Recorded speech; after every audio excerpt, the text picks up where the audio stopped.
આવે છે એ સ્થિરતાને ટકવા દેતા નથી. વધારે વાર આપણે અંદર સ્થિર થઈ શકતા નથી. અંદર જવાનો પણ પ્રયત્ન કરીએ તો અંદર આપણે સ્થિર રહી શકતા નથી. ચંચળતા આવી જાય છે. આ અસ્થિરતાનું, ચંચળતાનું મુખ્ય કારણ શું છે? તો મહાપુરુષો કહે છે જે 8 કર્મો છે એ 8 કર્મોની સાથે તારે યુદ્ધ લડવાનું છે. આ 8 કર્મો તને અંદર શાંતિથી બેસવા દેવાના નથી. તારે બહાર આવી અને આ કર્મોની સાથે જજુમવાનું છે. આ કર્મોની સાથે યુદ્ધ લડવાનું છે. આ જ્યાં સુધી કર્મની સેના સમાપ્ત થતી નથી ત્યાં સુધી તું શાંતિથી અંદર બેસી શકીશ નહીં. તો આ કર્મ સામે યુદ્ધ જ્યારે લડવું છે ત્યારે 8 કર્મોની સાથે આપણું યુદ્ધ છે. પણ આ 8 કર્મોનું જો કોઈ મુખ્ય રાજા હોય તો એ છે મોહનીય કર્મ. 8 કર્મોનો રાજા એ છે મોહનીય કર્મ. અને એ મોહનીય કર્મ એ રાજા જીતાઈ જાય. આપણે મહાભારત, રામાયણ વગેરેની સિરિયલો તમે જોઈ હશે તો એમાં ખ્યાલ આવે કે રાજાનો નાશ થાય એટલે સેના આખી પાંગળી થઈ જાય. આખી સેના પછી નકામી થઈ જાય, સરેન્ડર થઈ જાય. જો રાજા જ હાથ નીચે મૂકી દે તો પછી સેના કાંઈ પણ આગળ યુદ્ધની કાર્યવાહી કરી શકતી નથી. તો અહીંયા આપણને 8 કર્મોના રાજા એવા મોહનીય કર્મને આપણને હરાવવાનો છે. જો એ હારી જાય તો બીજા 7 કર્મો પાંગળા થઈને ભાગી જાય છે. બીજા કર્મોનો નાશ કરવાની જરૂર પડતી નથી. એકમાત્ર જજુમવાનું છે મોહનીય કર્મની સાથે. તો એ મોહનીય કર્મ શું છે? એ કેવી રીતે આપણી સાથે યુદ્ધ કરી રહ્યો છે? એ યુદ્ધને આપણને કેવી રીતે ટેકલ કરવાનું છે? આપણને એની સામે કેવી રીતે યુદ્ધ કરવાનું છે? આ બધી જ વાતો આ મોહ ત્યાગ નામના ચોથા અષ્ટકની અંદર લેવામાં આવી છે. આ મોહ ત્યાગ અષ્ટક ખૂબ જ મહત્વનું અષ્ટક ગણાય છે કે સમગ્ર જીન શાસનનું જો કોઈ સાર છે, જીન શાસનની બધી જ આરાધનાનું જો કોઈ ફળશ્રુતિ જોઈતી હોય, જીન શાસનની બધી જ આરાધનાનું અંતિમ ધ્યેય જો જોઈતું હોય તો આ મોહનો નાશ. આ મોહનો નાશ થાય એટલે ઓટોમેટિકલી બીજા કર્મ નીકળી જઈને કેવળ જ્ઞાન અને કેવળ દર્શનથી લઈ અને મોક્ષ સુખ સુધી આપણે પહોંચી શકીએ છીએ. પણ મૂળ છે આ મોહનો ત્યાગ કરવો, મોહનીય કર્મનો નાશ કરવો. એના માટે આ ચોથા અષ્ટકની અંદર જે ચંચળતા, જે અસ્થિરતા લાવે છે એના માટેનું મૂળ રૂટ કોઝ જે છે એ મોહનીય કર્મ. મોહ એ શું છે એને સમજીને, એને ઓળખીને એની સાથે યુદ્ધ કેવી રીતે લડવાનું છે, યુદ્ધ માટેની નીતિ કેવી અપનાવવાની છે. સામ, દામ, દંડ, ભેદ આ પ્રકારની યુદ્ધની નીતિઓ હોય છે. યુદ્ધ અલગ અલગ જુદા જુદા પ્રકારે થાય છે. અમુક માંત્રિક યુદ્ધ થાય, અમુક યાંત્રિક યુદ્ધ થાય, અમુક તાત્વિક યુદ્ધો થાય. ઘણા પ્રકારના યુદ્ધો થઈ શકે. તો અહીંયા આ મોહનીય કર્મ સાથે કેવી રીતે યુદ્ધ લડશું અને કેવી રીતે જીતવાનો પ્રયત્ન કરીશું. અત્યાર સુધી અનંત કાળ આપણો આ સંસારમાં થઈ ગયો.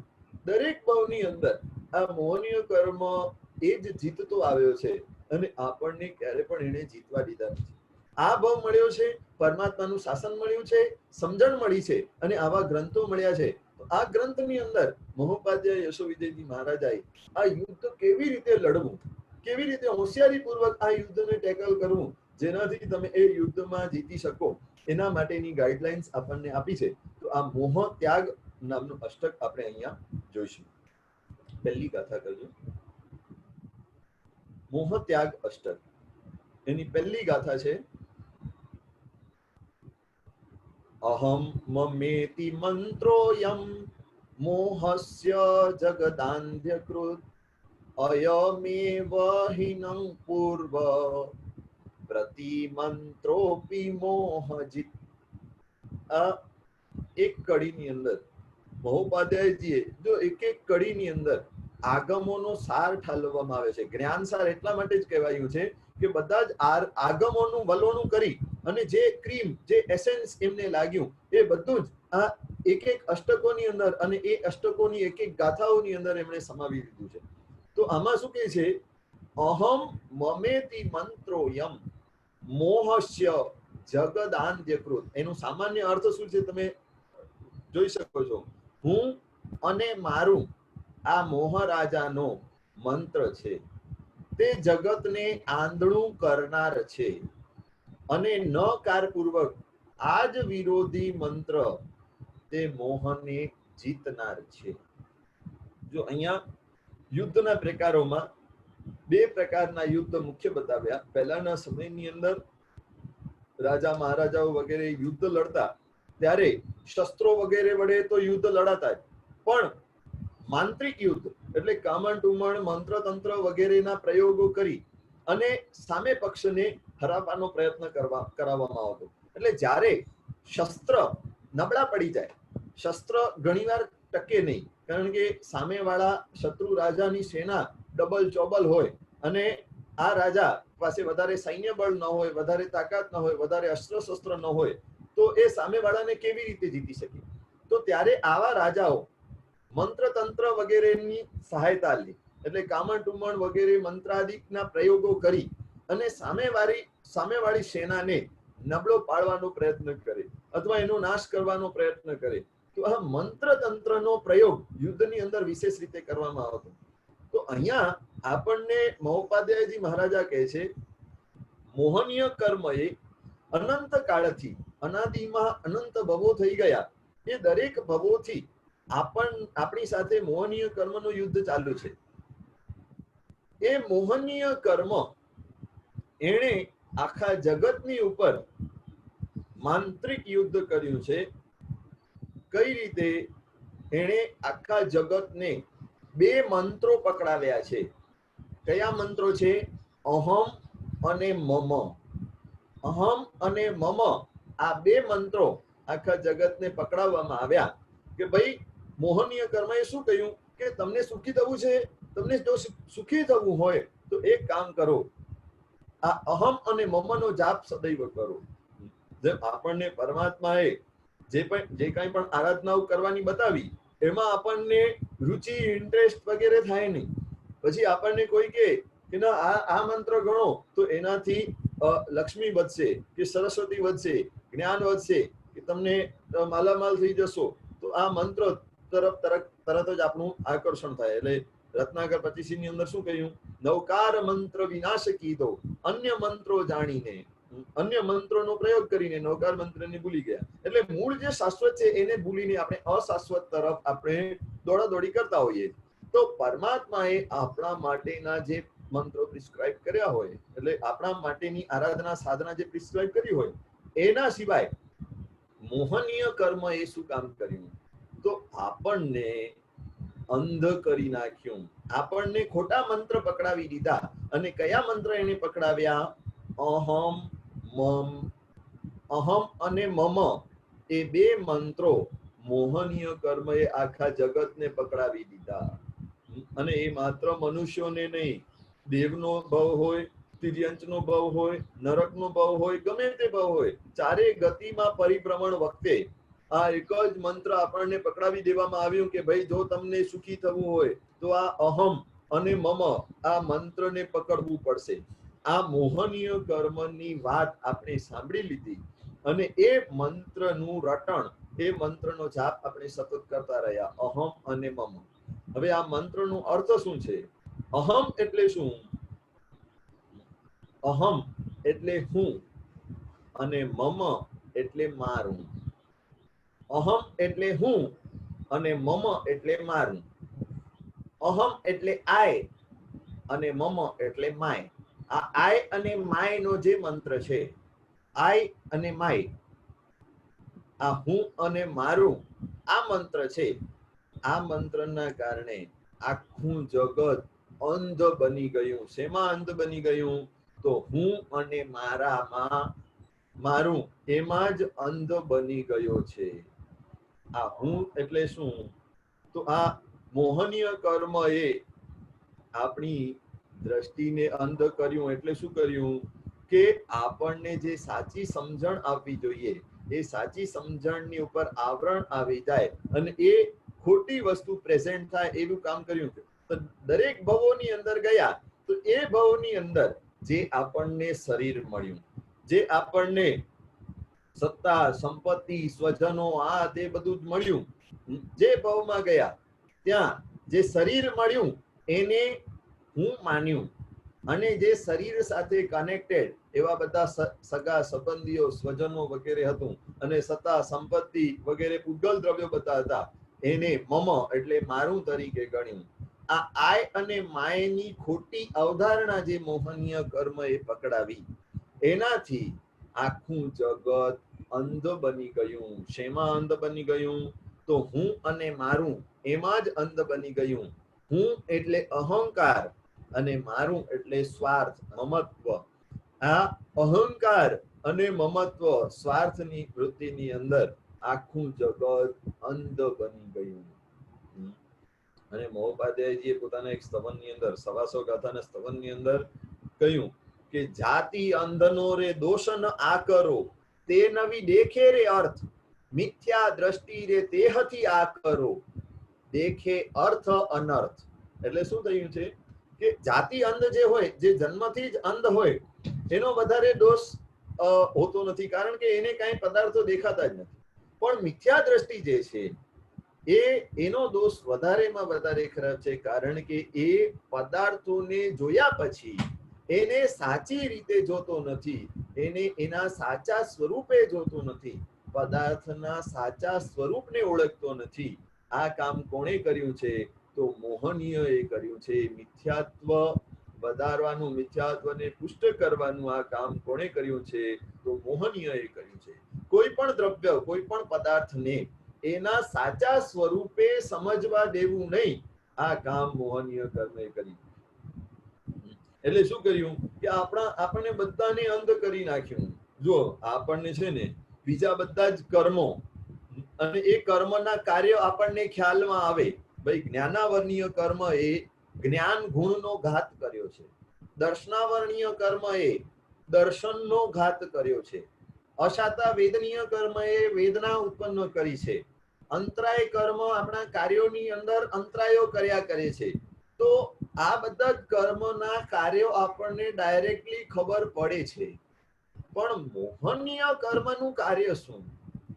તો મોહનીય કર્મ એ ડાયરેક્ટલી આપણા ઉપર વાર કર્યો નથી, પણ અંદર છુપી રીતે એનો કન્ટિન્યુઅસ વાર ચાલુ છે. એને આપણી દ્રષ્ટિને વિપરીત કરી નાખી છે. દ્રષ્ટિને વિપરીત કરી નાખી છે એટલે શું? કે જે વસ્તુ જેવી છે એવી આપણને સમજવા દેતો નથી, એનાથી વિપરીત એ વસ્તુનો બોધ આપણને કરાવડાવે છે. આ મોટામાં મોટો સત્યાનાશ આ મોહનીય કર્મ એ કર્યો છે. એટલે બીજા બધા જ કર્મો છે ને, એક અપેક્ષાએ બીજા બધા જ કર્મો ને હટાવવા પાછળની મહેનત એ બધી જ નકામી છે, જ્યાં સુધી મોહનીય કર્મ ને હટાવવા માટેની મહેનત કરવામાં આવતી નથી. કારણ કે મોહનીય કર્મ એ આખી દ્રષ્ટિ જ બદલાવી નાખી છે. જો દ્રષ્ટિ જ્યાં સુધી સીધી નહીં થાય, દ્રષ્ટિ જ્યાં સુધી સાચી નહીં આવે, દ્રષ્ટિમાં જ્યાં સુધી વિવેક નહીં આવે, દ્રષ્ટિમાં જ્યાં સુધી વૈરાગ્ય નહીં આવે, ત્યાં સુધી આ બધા જ કર્મોને હટાવવા પાછળની મહેનત કરવી, આ એક અપેક્ષા એ એકડા વગરના મીંડાઓ ઘૂંટવા સમાન છે. તો આ મોહનીય કર્મ એ જગતને અંધ કરી નાખ્યું. એટલે જગત આખું અંધ થઈ ગયું, સ્વાર્થાંત બની ગયું, મોહાંત બની ગયું. મોહાંત આપણે કહીએ છીએ, મોહાંત એટલે મોહથી અંત બની જાય. સ્વાર્થ અને અહંકાર, એનાથી આખું જગત અંધ બની ગયું. આપણે કોઈ પણ ભાવની અંદર ગયા તો આ સ્વાર્થ અને અહંકારમાં એટલા બધા ડૂબ્યા કે એ સાચું તત્વ નથી, એ આપણને ખ્યાલમાં સુદ્ધા આવતું નથી. દેવભાવની અંદર ગયા તો દેવભાવમાં જે અપાર રીતિ સિદ્ધિ સંપત્તિ વગેરે બધું જ મળ્યું, આટલા વિમાનો મળ્યા, આટલું સુખ મળ્યું, આટલું ઐશ્વર્ય મળ્યું, આટલી દેવીઓ મળી, આટલા રત્નો મળ્યા, બધું જ મળ્યું. પણ એમાં પણ સુખ આપણને લાગ્યું નહીં. એમાં એક અહંકાર કે મને આ બધું મળ્યું, આ અહંકાર આવ્યું, અને મમત્વ કે ભાઈ મને મળ્યું એ મારું છે, એ મારું છે, એ મારે પકડી રાખવું છે, મારે સાચવી રાખવું છે, અને હજી વધારે ને વધારે મેળવવું છે. આ દેવભાવની અંદર પણ વૃત્તિઓ ચાલુ રહી. મનુષ્ય ભાવની અંદર ગયા, મનુષ્ય ભાવમાં પણ સતત દરરોજ મને જે સંપત્તિ મળી છે, મને જે ધન મળ્યું છે, એને મારે વધારવું છે, એને મને હજી ને હજી વધારે પ્રાપ્ત કરતા જવું છે, પ્રાપ્ત કરતા જવું છે, પ્રાપ્ત કરતા જવું છે, એનાથી હું વધારે સુખી થઈશ, સુખી થઈશ, સુખી થઈશ. આ જીવન મંત્ર સતત ચાલુ છે. બીજાને નીચું કરવામાં ને આપણને ઉપર કરતા જવામાં આપણે સતત પ્રયત્નશીલ રહ્યા. મનુષ્ય ભાવની અંદર પણ આ જ હાલત થઈ. તિર્યક ભાવની અંદર ગયા, એક રોટલીનો ટુકડો મળ્યો, મને ભૂખ નથી, તે છતાં પણ મારે મોઢામાં નાખી દેવા દો, બીજા કોઈને એ મળવું જોઈએ નહીં, મારા હાથમાંથી બીજાને કોઈને જવું જોઈએ નહીં, મને મળ્યું છે એટલે હું જ ખાઈ લઉં. આ સતત સ્વની વૃત્તિ, સ્વાર્થની વૃત્તિ અને મળેલા પદાર્થોને ભોગવવામાં અહંકારની વૃત્તિ દરેક ભવોની અંદર, નરકના ભવોની અંદર ગયા તો હું જ હોશિયાર, મેં જે કર્યું છે એ બરાબર કર્યું છે, ભલે આટલી સજા ભોગવતો હોય તે છતાં પણ ક્લિયરિટી ના હોય કે ભાઈ મેં ભૂલો કરી છે. આ સજા મળે છે એનું આર્ત ધ્યાન કર્યા કરે, પણ સજાઓ શેના માટે મળી છે એ મારી જ ભૂલ હતી એ દ્રષ્ટિ આપણા ખ્યાલમાં આવતી નથી. એ પણ અહંકાર છે. તો આ અહંકાર અને સ્વાર્થ દરેક ભવોની અંદર, દરેક ગતિઓની અંદર આપણને સાથે ચાલ્યા. તો આ મંત્ર એવો પકડાઈ ગયો અને એવો ઘૂંટાઈ ગયો કે નૌકાર મંત્ર અત્યારે આપણે કેવો ઘૂંટેલો છે કે જન્મથી મળ્યો છે એટલા માટે રાતના ઊંઘમાંથી પણ આપણને પૂછવામાં આવે કે નૌકાર મંત્ર બોલો, આપણે એકદમ સહજ રીતે બોલી શકીએ છીએ. તો આ અહમ અને મમ આ બંને મંત્રો એટલા મજબૂત રીતે પકડાયેલા છે કે કોઈ પણ ભવની અંદર ગયા એમાં હું અને મારું આ મંત્ર સતત ઘૂંટાતો જ રહ્યો, આ મંત્ર સતત ઘૂંટાતો જ રહ્યો. તો એનાથી મોહ વધારે ને વધારે મજબૂત થતો રહ્યો. મોહનીય કર્મે આ કામ કર્યું કે મંત્ર બધાને પકડાવી દીધો. હવે આ માંત્રિક યુદ્ધ ચાલુ છે. હવે એ પોતે બેઠા બેઠા હરખાય છે. બધા લોકો જ્યારે જ્યારે હું અને મારું કર્યા કરે છે, પ્રત્યેક પળ, પ્રત્યેક ક્ષણ હું અને મારું એ જ રટ્યા કરે છે બધા જ સંસારી જીવો. અને મોહનીય કર્મ વધારે ને વધારે આનંદિત થાય છે, રાજી થાય છે કે આ મંત્ર બરાબર પકડાઈ ગયો છે. જ્યાં સુધી આ મંત્ર લોકોના હૃદયની અંદર વસી ગયેલો છે ત્યાં સુધી મારી જ જીત છે. આમ મોહનીય કર્મ એકદમ મોજથી આ જગતમાં સામ્રાજ્ય કરીને, આખા જગતને અંધ કરીને એ મોહનીય કર્મ રહેલો છે. મોહસ્ય જગદાંધ્યકૃત. પછી શું કહે છે? અયમેવ હિનં પૂર્વ પ્રતિ મંત્રોપી મોહજિત. અયમેવ હિનં પૂર્વ એટલે આ જે મંત્ર છે એની આગળ ન એટલે ન, અહમ અને મમની આગળ ન મૂકી દો, નકાર, નેગેટિવ. તો એ પ્રતિમંત્ર એટલે એનાથી ઓપોઝિટ જે મંત્ર બની જાય એ મોહને જીતનારો મંત્ર છે. એટલે મોહનીયને જીતવા માટે ઈઝીમાં ઈઝી, સિમ્પલમાં સિમ્પલ રસ્તો અને સારામાં સારો એકદમ બધા જ ગણી શકે એવો આ મંત્ર મહોપાધ્યાયજીએ આપણને બતાવી દીધો કે મોહનીય કર્મને જીતવું હોય તો સિમ્પલમાં સિમ્પલ મંત્ર છે. શું છે કે અહમ અને મમ એ જો મોહના મંત્ર છે તો એ બંનેની આગળ ન લગાડી દો. ન અહમ એટલે ન અહમ અને ન મમ એ મંત્ર તમે રટ્યા કરો, એ મંત્ર તમે આત્મસાત કરી દો તો એનાથી મોહ જીતાઈ જાય. પણ મોહનીય કર્મ એ એટલા અંશે આપણને અંધ કરેલો છે કે બધું જ જ્યારે ધર્મ પણ કરીએ છીએ, વાસ્તવમાં આપણું લક્ષ્ય છે મોહના ત્યાગનું, મોહનો નાશ કરવાનું લક્ષ્ય છે. એટલે ધર્મ કરતી વખતે, સામાયિક કરતી વખતે, તપ કરતી વખતે, પૂજા કરતી વખતે, પ્રતિક્રમણ કરતી વખતે, દાન કરતી વખતે કે કોઈ પણ પ્રકારની આરાધના કરતી વખતે આપણું લક્ષ્ય હોવું જોઈએ મોહનો નાશ કરવાનો. પણ આ મોહનો નાશ કરવાના ઠેકાણે આપણે ધર્મ કાર્યોની અંદર અને ધર્મ ક્રિયાઓની અંદર, ધર્મ સ્થાનોની અંદર પણ આપણે મોહને વધારે ને વધારે મજબૂત કરતા રહીએ છીએ. શું થાય છે? આ પ્રતિમંત્ર, ઓપોઝિટ મંત્ર, મોહને જીતવાનો મંત્ર એટલો ઈઝીમાં ઈઝી છે, પણ આ મંત્ર ક્યારે પણ આપણા ખ્યાલમાં આવ્યો નથી. અત્યાર સુધી જે કાંઈ પણ આરાધના કરી, સાચું બોલજો કે આ આરાધનાઓ એમાં એ દરેક આરાધનાઓ કરતી વખતે ન અહમ અને ન મમ આ મોહનીય કર્મને જીતવા માટેનો મંત્ર કેટલો પકડાયો.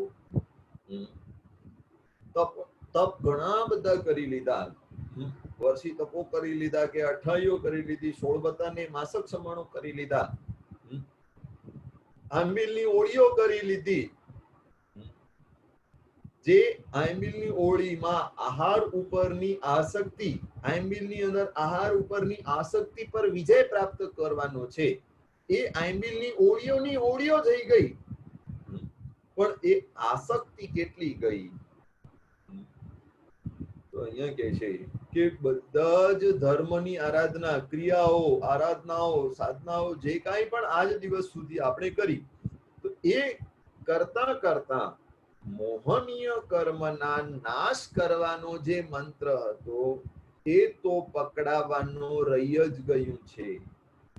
ઉલટાનો જે કાંઈ પણ ધર્મ કરીએ છીએ એ ધર્મ કરતી વખતે હજી વધારે ને વધારે મોહનીયનો જ મંત્ર પુષ્ટ થતો જાય છે, મોહનીયનો જ મંત્ર ઘૂંટાતો જાય છે. શું કરી રહ્યા છીએ આપણે ભાઈ? મેં તપ કર્યું, આ અહંકાર આવી જાય. ભલે કહેવા માટે કોઈ પૂછે સાતામાં છો તો કહેશું દેવગુરુ પસાય, દેવગુરુની કૃપાથી આ તપ કર્યું, પણ અંદરથી શું થાય? મેં તપ કર્યું, હું તપ કરી રહ્યો છું. આ અહંકાર બેસી જાય, સ્વાર્થ બેસી જાય. કલ્યાણ થાય તો મારું થાય, મારા પરિવારનું થાય, મારા સ્વજનોનું થાય. આ અહંકાર અને મમકાર, પૈસા ખર્ચી લઈએ અહંકાર આવી જાય. વારંવાર મહાપુરુષો આપણને સમજાવતા આવ્યા છે કે પૈસાથી ધર્મ થાય નહીં. ધર્મ એ અંતઃકરણથી જ કરવાની વસ્તુ છે. ધર્મ અંતઃકરણથી જ થઈ શકે છે, પૈસાથી ધર્મ થઈ શકતો નથી. પૈસાનો ત્યાગ એ અંતઃકરણને સ્વચ્છ કરવા માટેનું સાધન છે, એટલે દાન એને ધર્મ તરીકે બતાવ્યું. પણ આપણે પૈસાનો ત્યાગ કરીએ, દાન કરીએ, ચડાવવા લઈએ, તો એમાં તો અહંકારને પુષ્ટ કરીએ. ભાઈ મેં ચડાવો લીધો, મેં પૈસા ખર્ચ્યા, મેં ધર્મ કરી લીધો. આ હું પણ જે છે અને મારા પણ સતત ધર્મ માર્ગની અંદર પણ આપણે મજબૂત કરતા આવ્યા છીએ. તો શું થયું? મોહનીય કર્મને જીતવાનો મંત્ર આપણે પકડ્યો છે કે મોહનીય કર્મને પુષ્ટ કરવાનો, મજા કરવાનો મંત્ર આપણે પકડ્યો છે. તો અત્યાર સુધી ધર્મની આરાધના કરતા કરતા પણ મોહનીય કર્મની પુષ્ટિ જ આપણે કરી રહ્યા છીએ. મહાપુરુષો કે છે અયમેવ હિ નં પૂર્વ, એટલે અહમ અને મમની આગળ નકારને જોડી ન અહમ અને ન મમ આ પ્રતિમંત્ર, આ જે ઓપોઝિટ મંત્ર છે, એ જ મંત્ર મોહનીય કર્મને જીતાડનારા છે. એ જ મંત્ર થી મોહનીય કર્મ જીતી શકાશે. તો આ મંત્ર આપણને પકડવું છે તો આખી દ્રષ્ટિ, માન્યતા બદલી કરવી પડશે.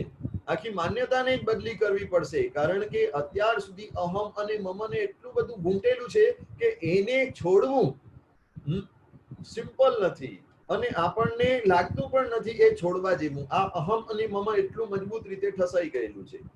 આ ન અહમ અને ન મમ એટલે મહાપુરુષો છે ને ડાયરેક્ટ આપણને આપણું વાસ્તવિક સ્વરૂપ યાદ કરાવતા નથી, પણ પહેલા નેગેટિવ રીતે હું કોણ નથી એ યાદ કરાવે છે. એના પછી આપણને કહેશે હું કોણ છું. એટલે આપણને આ ગાથાની અંદર શું કહ્યું? હું કોણ નથી. હું કોણ નથી? ના હમ ના અહમ, એટલે અત્યાર સુધી જે પદાર્થની અંદર જેમાં હું પણ માનતો આવ્યો છું એ હું નથી, અને અત્યાર સુધી હું જેને મારા માનતો આવ્યો છું એ મારા નથી. આ જે પ્રતિમંત્ર છે એ પ્રતિમંત્ર મોહનીય કર્મને જીતવા માટેનો મંત્ર છે.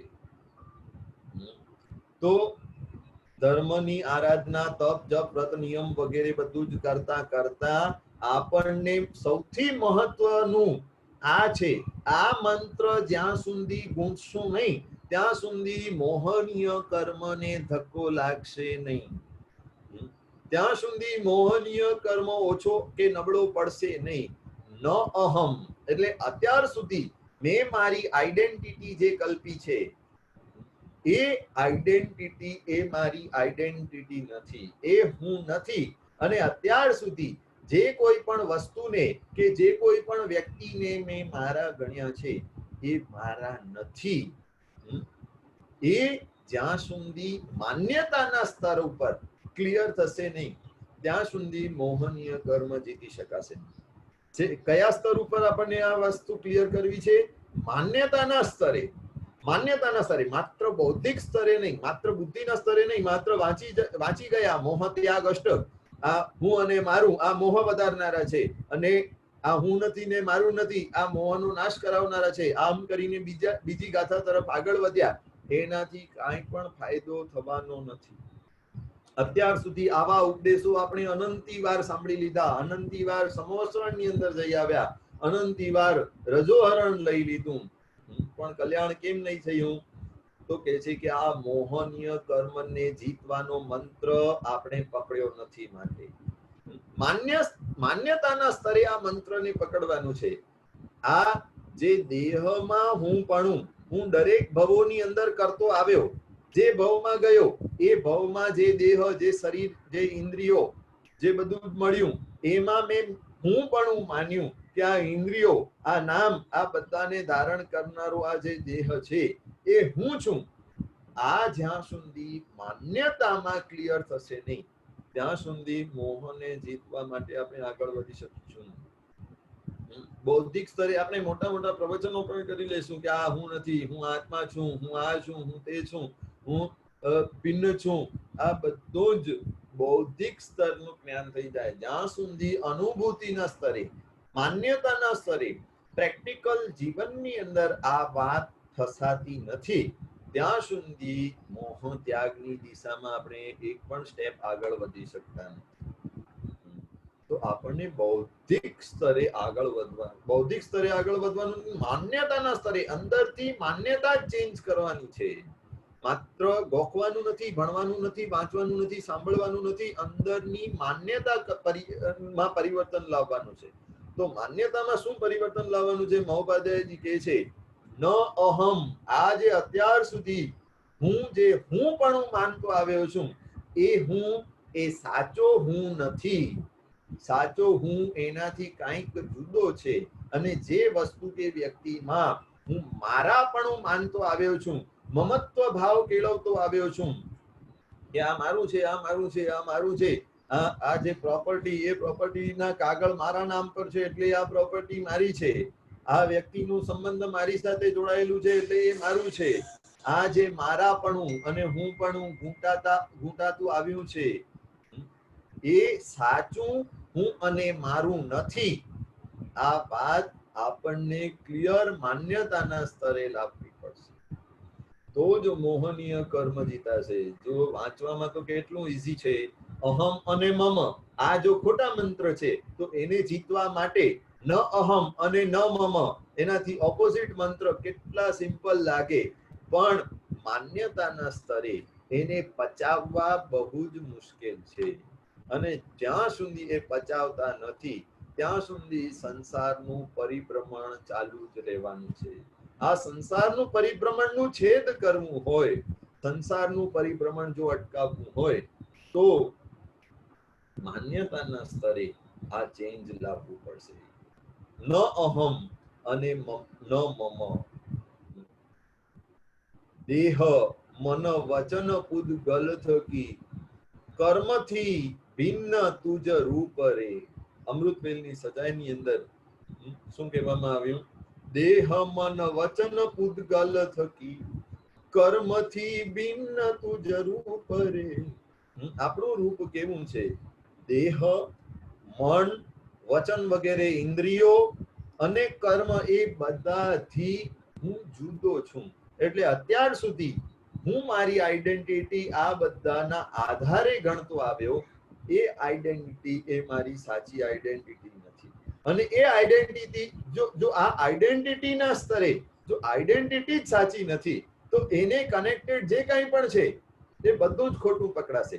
જ્યાં સુધી હું ખોટું પકડાશે ત્યાં સુધી મારું પણ ખોટું જ બધું જ પકડાવાનું છે. એટલે પહેલા તો હું ની દ્રષ્ટિ, હું કોણ છું આ જ્યાં સુધી ક્લિયર થતું નથી ત્યાં સુધી મારું કોણ છે ને મારું શું છે એ માન્યતાના સ્તરે એ બધું ખોટું જ રહેવાનું છે. એટલે હું આ દેહ નથી, આ જ્યાં સુધી ક્લિયર થતું નથી ત્યાં સુધી ધર્મ પણ સાચી રીતે કરી શકાતું નથી.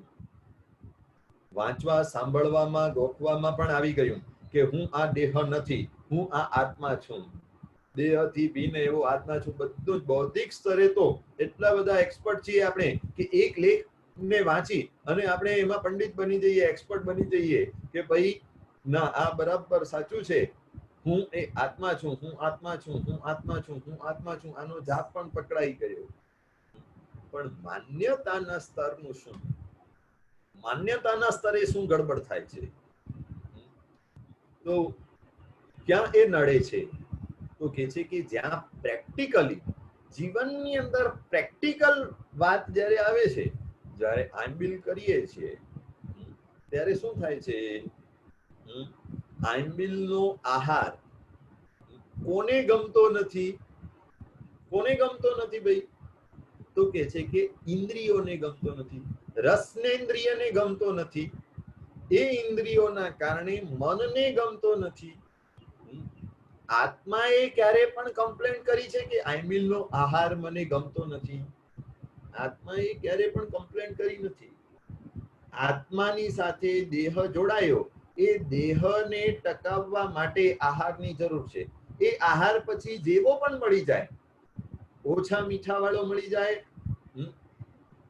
કે વધારે મીઠું પડી જાય, ઠંડો મળી જાય, ગરમ મળી જાય, ફિક્કો મળી જાય, લુખો મળી જાય, તીખો મળી જાય, કડવો મળી જાય, ગળ્યો મળી જાય, જેવો પણ મળી જાય, એનાથી આત્માની કોઈ જ કમ્પ્લેન્ટ નથી. કમ્પ્લેન્ટ કોણ કરે છે? આ ઇન્દ્રિયો અને મન કરે છે. આ રસનેન્દ્રિય અને મન આ કમ્પ્લેન કરે છે.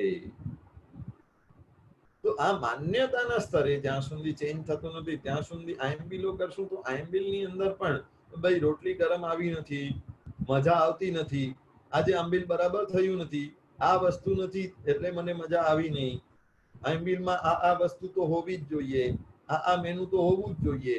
એકાસનું જો કરીએ તો શું થાય?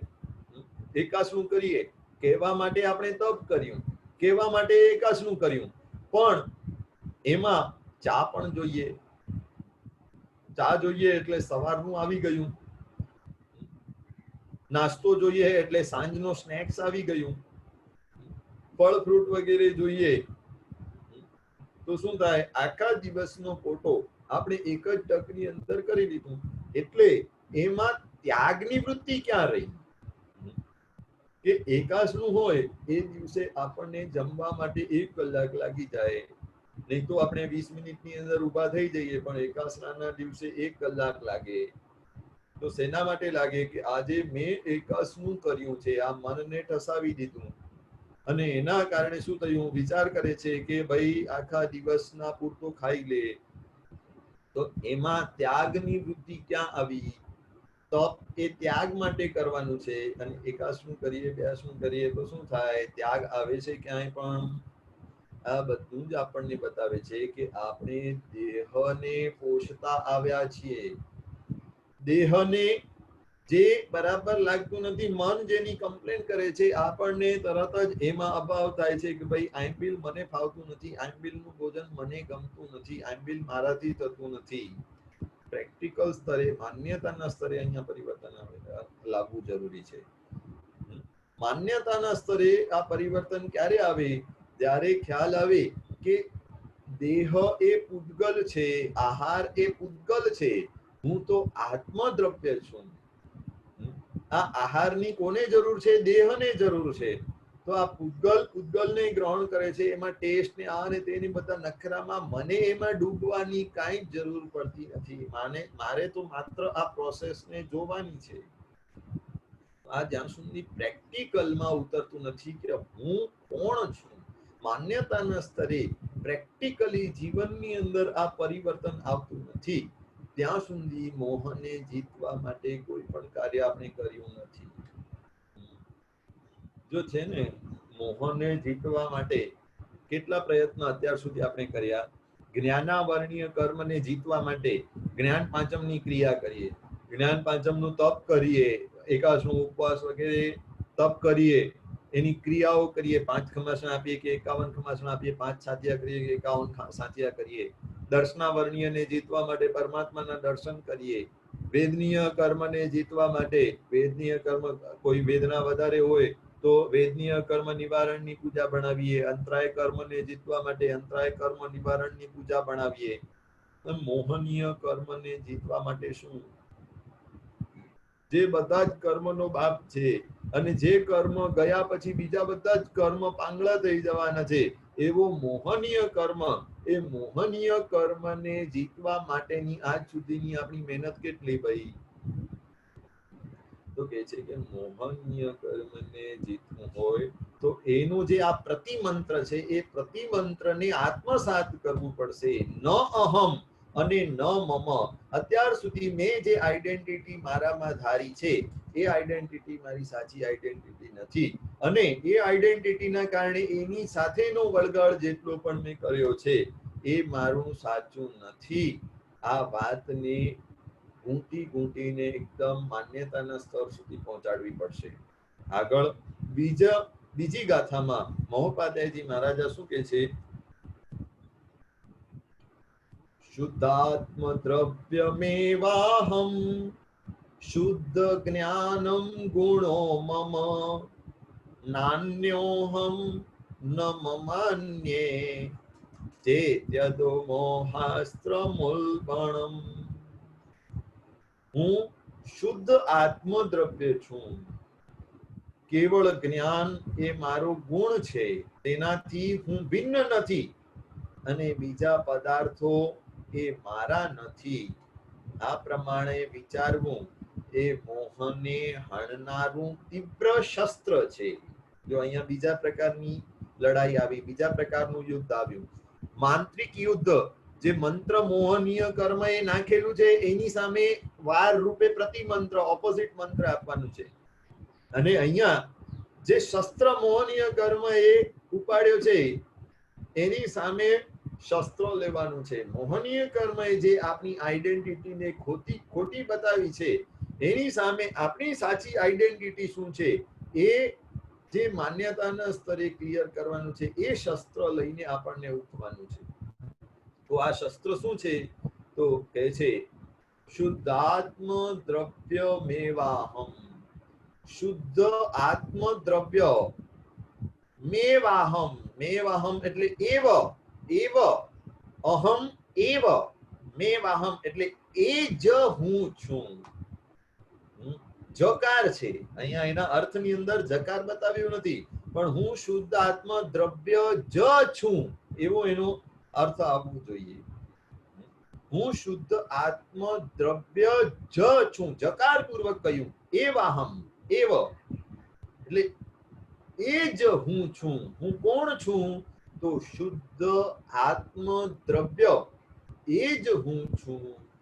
મારી સાચી આઈડેન્ટિટી શું છે? તો શુદ્ધ આત્મદ્રવ્ય, એ જ મારી સાચી આઈડેન્ટિટી છે. એના સિવાય આજ સુધીમાં મારી જે કાંઈ પણ આઈડેન્ટિટી મેં આપી, પાસપોર્ટની અંદર કે કોઈ પણ કાર્ડની અંદર કે કોઈ પણ ડોક્યુમેન્ટની અંદર મારી જે આઈડેન્ટિટી મેં આપેલી હતી, એ મારી આઈડેન્ટિટી સાચી છે કે ખોટી છે? એ મારી આઈડેન્ટિટી ટેમ્પરરી છે. મારી શાશ્વત આઈડેન્ટિટી શું? તો કે છે શુદ્ધાત્મ દ્રવ્ય. શુદ્ધ એવું આત્મદ્રવ્ય, એ જ હું છું. આ મારી પરમનન્ટ આઈડેન્ટિટી છે, આ મારી શાશ્વત આઈડેન્ટિટી છે. જે અશાશ્વત ટેમ્પરરી આઈડેન્ટિટી છે ને એને બધે ઠેકાણે આપણે આગળ કરી, એ આઈડેન્ટિટી ને બધે ઠેકાણે આગળ કરી, બધે ઠેકાણે આપણે આ કાર્ડ વાપર્યા કે ભાઈ આ મારી આઈડેન્ટિટી છે, આ મારી આઈડેન્ટિટી છે.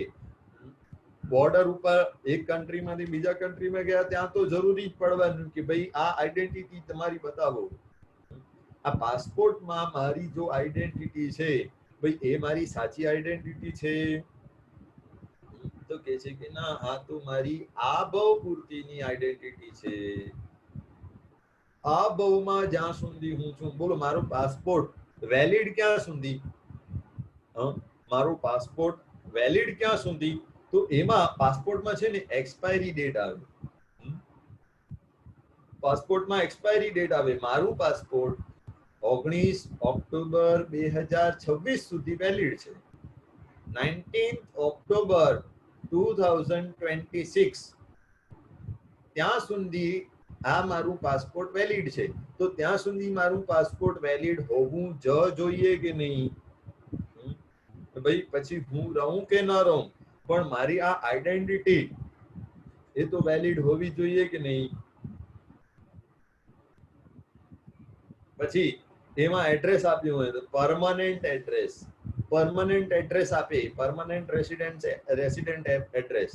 એટલે આ મારો રેસિડેન્શિયલ એડ્રેસ એ મારો પરમનન્ટ કાયમી એડ્રેસ છે. એટલે કોઈ પણ સમયે તમે પૂછા કરો તો મારી આઈડેન્ટિટી આ એડ્રેસ ઉપર મળવાની છે.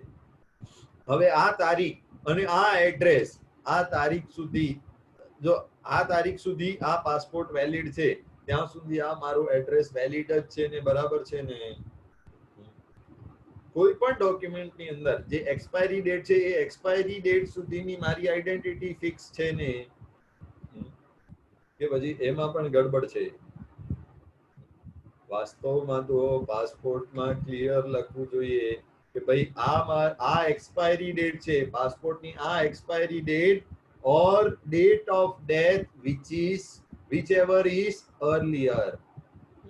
પણ આ લખવાની જરૂર પડતી નથી, કારણ કે આખું જગત સમજે છે કે એકવાર મૃત્યુ આવી જાય એટલે બધા ડોક્યુમેન્ટ્સ ઓટોમેટિકલી ઇનવેલિડ થઈ જાય, ઓટોમેટિકલી બધા ડોક્યુમેન્ટ્સ એક્સપાયર થઈ જાય. આ આઈડેન્ટિટી કેવી છે ભાઈ? ટેમ્પરરી છે કે પરમનન્ટ છે? તો આમે એને ટેમ્પરરી બતાવી કે ભાઈ આમે આ પાસપોર્ટમાં રહેલી આઈડેન્ટિટી, મારી આઈડેન્ટિટી એ આ તારીખ સુધી વેલિડ છે. એના પછી ફરી પાછો મારે ત્યાં હાજર થવું પડે, મારી આઈડેન્ટિટી બતાવવી પડે, અને પછી એ લોકો પાછી 10 વર્ષ માટે રિન્યુ કરીને આપે. આમે મારું રેસિડેન્શિયલ એડ્રેસ, જો આમ પણ તમે એક ઠેકાણેથી બીજા ઠેકાણે ફ્રીક્વેન્ટલી મૂવ થતા હો તો આ કઈ પરમનન્ટ એડ્રેસ કહેવાય? પરમનન્ટ એડ્રેસ કહેવાય નહીં. અને જો મૃત્યુ થાય, આજે મૃત્યુ થાય તો આજે સાંજ પછી તમને આ એડ્રેસ ઉપર રહેવા દેવામાં આવે તો રહેવા દેવામાં આવતું નથી. આ ટેમ્પરરી એડ્રેસ છે, પણ એને લખીએ છીએ આપણે પરમનન્ટ એડ્રેસ.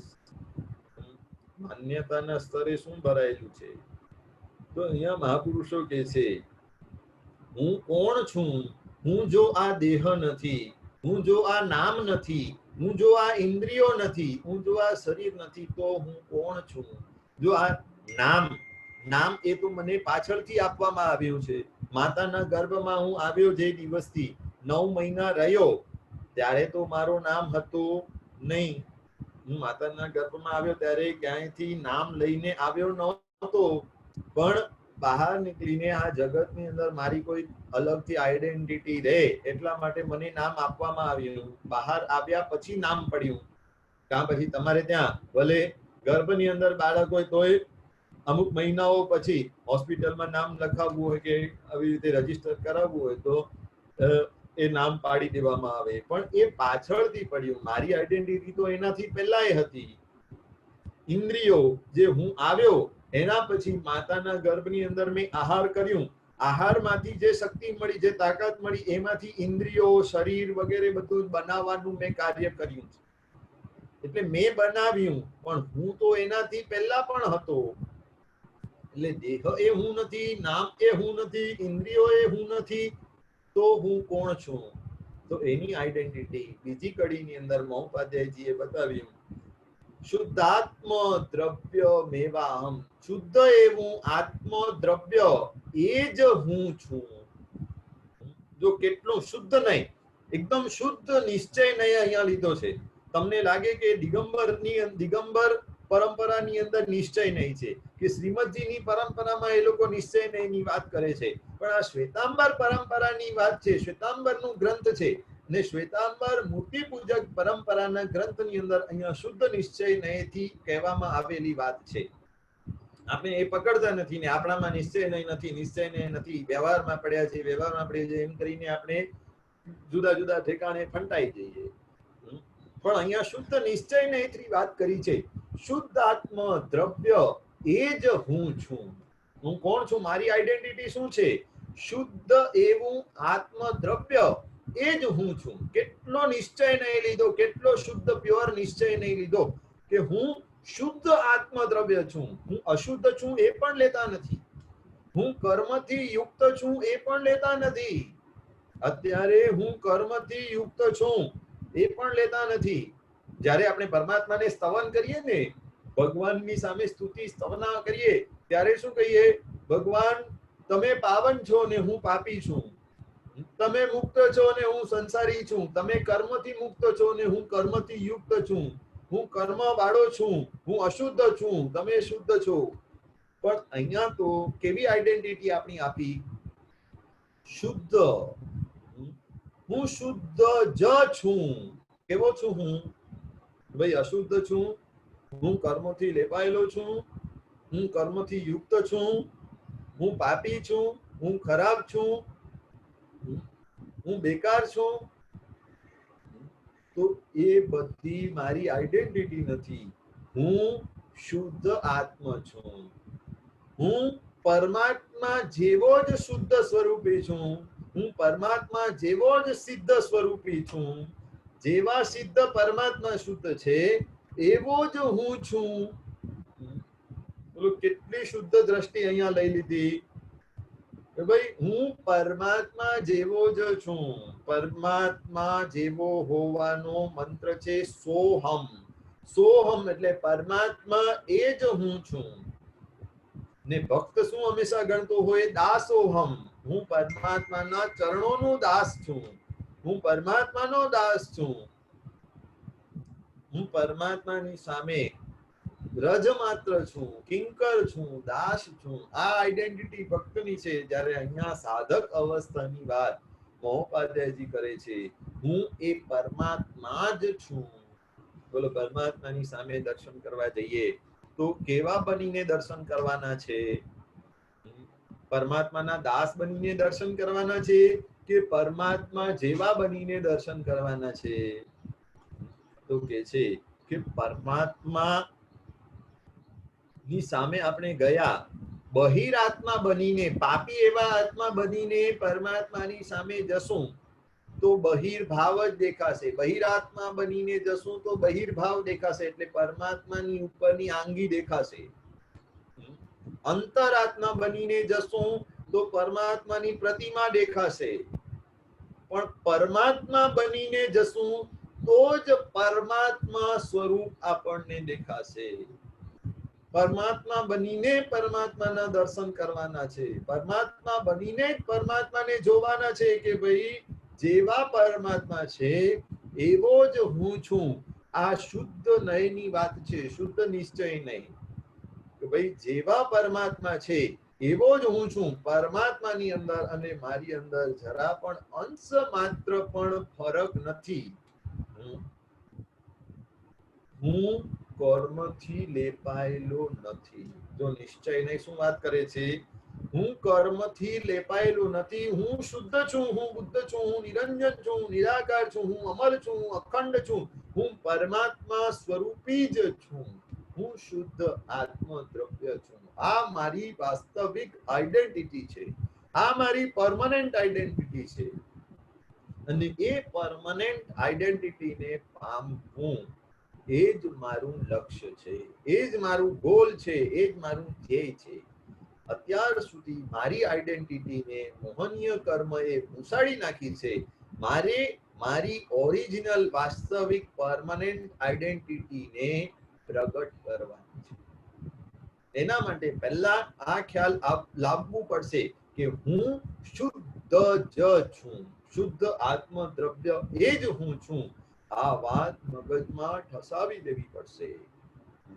હું પાપી છું, હું અધમાધમ છું, હું ખરાબ છું, હું તો નરકમાં જવાનું છું, હું તો આ સંસારના પરિભ્રમણની અંદર જ રહેવાનું છું. આ નેગેટિવ વાત અહીંયા નથી. અહીંયા મોહની સામે જો જીતવું હશે તો નેગેટિવ વાત નહીં ચાલે, પોઝિટિવ વાત જોઈશે કે જેટલા અંશે મોહનીય કર્મ મજબૂત છે એનાથી વધારે તાકાત મારામાં છે. મોહનીય કર્મ, કર્મ એ પૂતગલ છે, પૂતગલ કરતા વધારે તાકાત કોની? તો કહે છે કે આત્મા. જો પૂતગલની તાકાત આખી દુનિયા ઉપર સામ્રાજ્ય કરી શકતી હોય તો એના કરતા અનંત ગણી તાકાત આત્મદ્રવ્યની અંદર છે.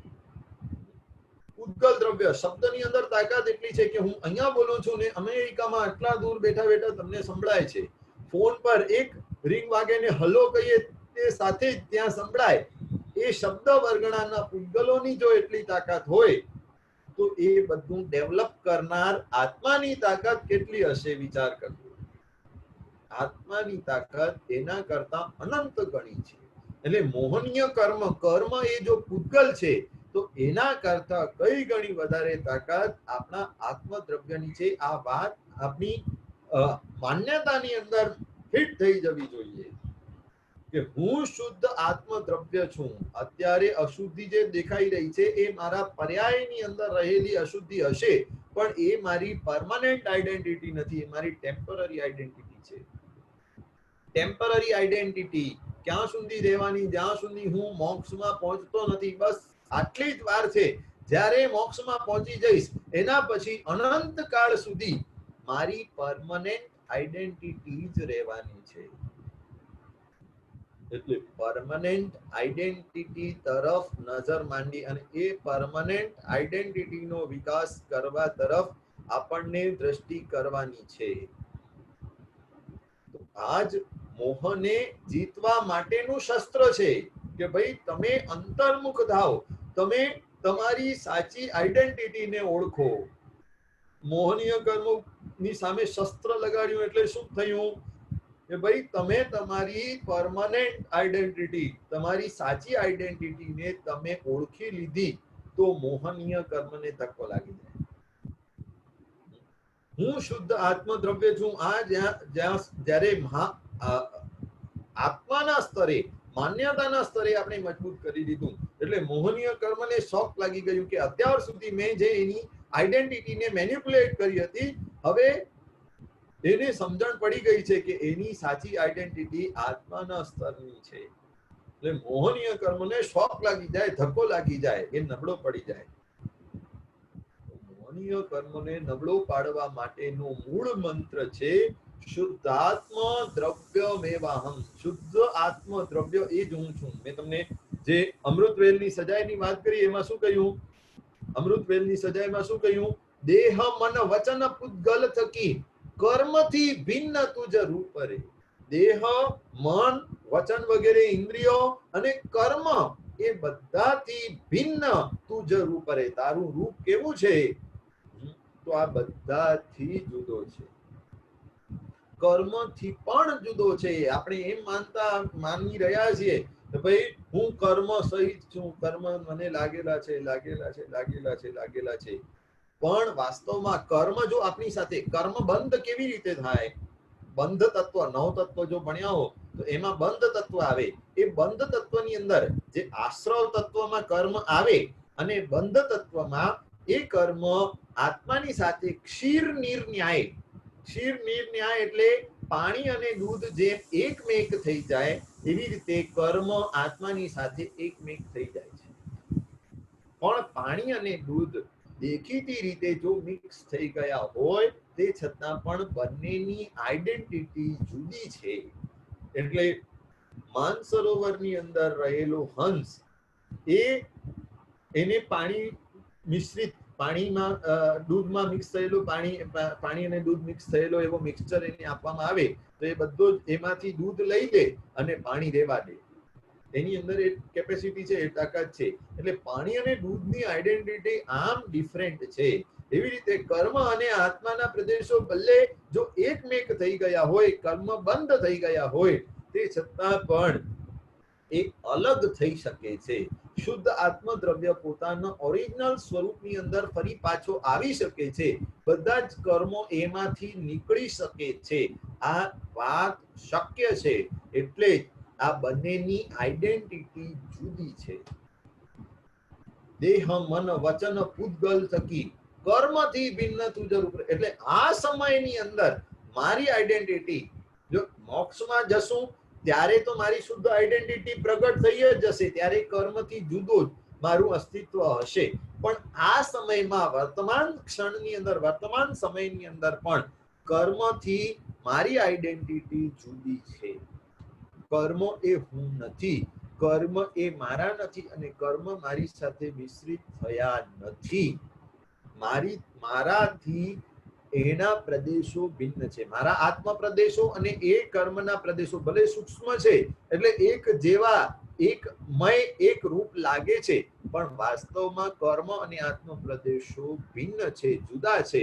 અને હું શુદ્ધ એવો આત્મ પ્રદેશ છું. કર્મથી મિશ્રિત એ આઈડેન્ટિટી એ મારી સાચી આઈડેન્ટિટી નથી. આ પહેલો અસ્ત્ર મોહનીય સામે આપણે ઉપાડ્યો. આગળ કેવી રીતે અસ્ત્ર હજી ઉપાડવાના છે અને કેવી રીતે મોહનની ઉપમાઓ કેવી કેવી રીતે આપે છે મહોપાધ્યાયજી ભગવાન, એ આપણે આવતીકાલે જોઈશું. આવતીકાલે સવારના લેક્ચરમાં આપણે એ જાણીશું. મોહ ત્યાગ અષ્ટક તરફ આગળ વધીશું. આ અત્યારે કોઈને પણ કઈ પ્રશ્ન હોય તો પૂછજો. પ્રણામ, જય જિનેન્દ્ર. કોઈને પ્રશ્ન હોય તો ઝૂમમાં there is a feature to raise your hand. Just enable that and we will see you and then we will unmute for asking a question. અથવા તો તમે chat window માં પણ તમે અમને જણાવી શકો છો તમને question હોય તો.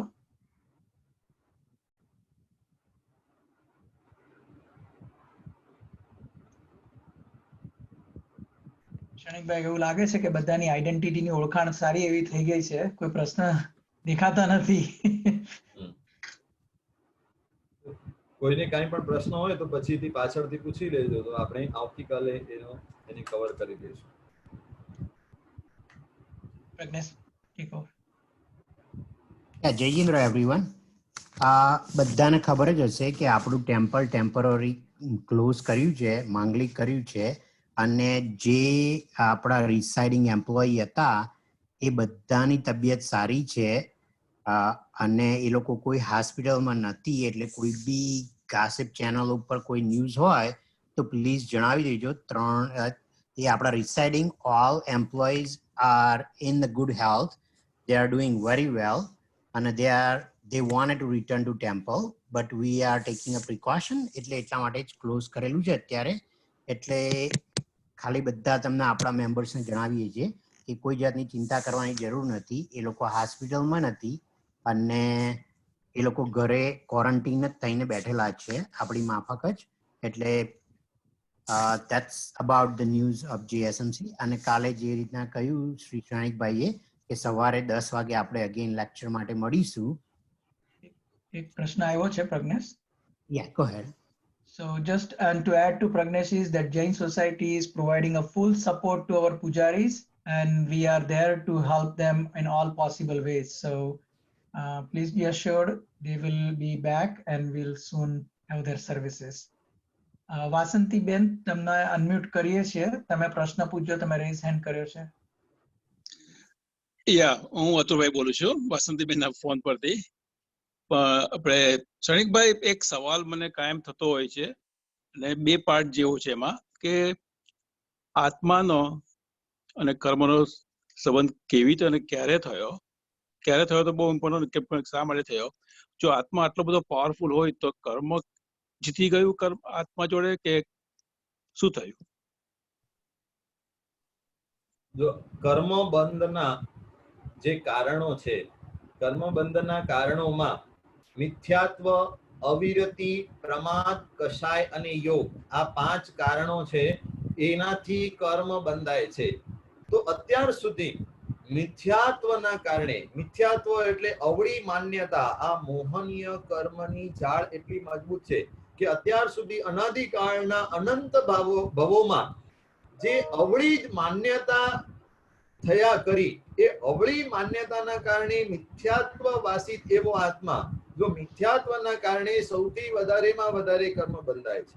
અવિરતિ, પ્રમાદ, કષાય અને યોગ એ બધા કરતા સૌથી વધારે કર્મો મિથ્યાત્વના કારણે બંધાય છે. એ અવળી માન્યતા મિથ્યાત્વ એ અનાદિકાળથી આત્માની સાથે વળગાળ એ મિથ્યાત્વનો હોવાના કારણે અનાદિકાળથી આત્માનો કર્મ સાથેનો સંયોગ ચાલુ છે. પંચસૂત્રની અંદર શું બતાવ્યું? અણાઈ જીવે, અણાઈ જીવસ્સ ભવે, અણાઈ કમ્મ સંજોગ નિવત્તિએ. એટલે અનાદિકાળથી આ જીવની આઈડેન્ટિટી છે, અને અનાદિકાળથી આ જીવની આઈડેન્ટિટી જો શુદ્ધ સ્વરૂપે હોત તો મોક્ષમાં પહોંચી ગયો હોત, પણ એ કર્મથી યુક્ત છે, એટલા માટે આ સંસારની આઈડેન્ટિટી છે. અનાઈ જીવસ્સ ભવે, આ ભવો શેના કારણે છે? કર્મના કારણે છે. કર્મ સંજોગ નિવત્તિએ, એ પણ અનાદિકાળથી છે. અનાદિકાળથી આ મિથ્યાત્વ મૂળ રહેલું છે. અવિરતિ, પ્રમાદ, કષાય ને યોગ એ તો છે જ. એ બધું જ જાય, બધું સવળું ક્યારે થાય? જ્યારે પહેલા મિથ્યાત્વમાંથી સમ્યક્ત્વમાં આવીએ ત્યારે. પણ જ્યાં સુધી આ મિથ્યાત્વ અવસ્થા છે ત્યાં સુધી કર્મ બંધ તો થવાનું છે. અને આત્મા કર્મથી આટલો ચડિયાતો, આટલો વધારે શક્તિશાળી હોવા છતાં પણ કેમ હારી ગયો? તો આ અવળી માન્યતાના કારણે હારી ગયો. આ અવળી માન્યતા, જે અવળી માન્યતા મગજમાં ફીટ થઈ ગઈ, આત્મામાં અવળી માન્યતા બેસી ગઈ કે હું આ ભૂગલ સ્વરૂપી છું. એ જે અવળી માન્યતા બેઠી, એના કારણે શું થયું કે મારી આઈડેન્ટિટી ભૂલાઈ ગઈ, અને એ આઈડેન્ટિટીના કનેક્શનમાં જેટલા પણ ભૂગલ સાથેનો સંબંધ થયો, એ બધા જ ભૂગલમાં મારાપણું, રાગ, દ્વેષ વગેરે આવ્યા. એ વિકલ્પો આવ્યા. વિકલ્પોના કારણે કર્મ બંધાયા, અને કર્મ બંધાયા પછી એ કર્મ ઉદયમાં આવ્યા અને ભોગવવાનું આવ્યું. એ કર્મ આત્મા ઉપર હાવી બની ગયા. એટલે અવળી માન્યતા એ મુખ્ય કારણ છે. પણ આત્મા જો ઓરિજિનલી શુદ્ધ બુદ્ધ હોય તો પછી કેવી રીતે કોઈ પણ કર્મ જોડે જોઈન્ટ થાય? જો એ જ વાત છે. એ અનાદિ છે. અનાદિ છે. અનાદિ એટલે એની આદિ નથી. આત્મા અનાદિકાળથી છે, પણ અનાદિકાળથી કર્મથી યુક્ત જ છે. જો એ પ્રશ્ન કેવો છે? મરઘી પહેલા આવી કે ઈંડો પહેલા આવ્યો? એ પ્રશ્નનો જેમ જવાબ નથી. મરઘી પહેલા આવી કે ઈંડો પહેલો આવ્યો, એની જવાબ નથી. એવી રીતે આત્મા જો શુદ્ધ હોય, જો એક ક્ષણ માટે આત્મા કર્મથી રહિત થઈ જાય, તો એક જ સમયની અંદર આત્મા મોક્ષ ભેગો થઈ જાય, મોક્ષમાં પહોંચી જાય. તો અત્યાર સુધી મોક્ષમાં નથી પહોંચ્યા, એટલે ખ્યાલ આવે કે અત્યાર સુધી એક સમય માટે પણ આ આત્મા કર્મથી છૂટો પડ્યો નથી. એટલે એની આઈડેન્ટિટી અનાદિકાળથી કર્મથી યુક્ત જ રહેલી છે. પણ એનો અંત આવી શકે છે જો માન્યતાને સવળી કરી અને પછી એ તરફ આગળ વધવામાં આવે તો. Okay, thank you. ક્ષણિકભાઈ, ખૂબ ખૂબ આભાર. ખૂબ જ સુંદર જીનવાણીનો લાભ આપ્યા બદલ જૈન સોસાયટી વતી આપનો આભાર માનીએ છીએ. અને ફરી પાછા આપણે બીજા સ્વાધ્યાયમાં જોડાઈશું. સાતામાં રહેજો. સર્વમંગલ માંગલ્યમ સર્વકલ્યાણ કારણમ પ્રધાનમ સર્વધર્માણામ જૈનમ જયતિ શાસન.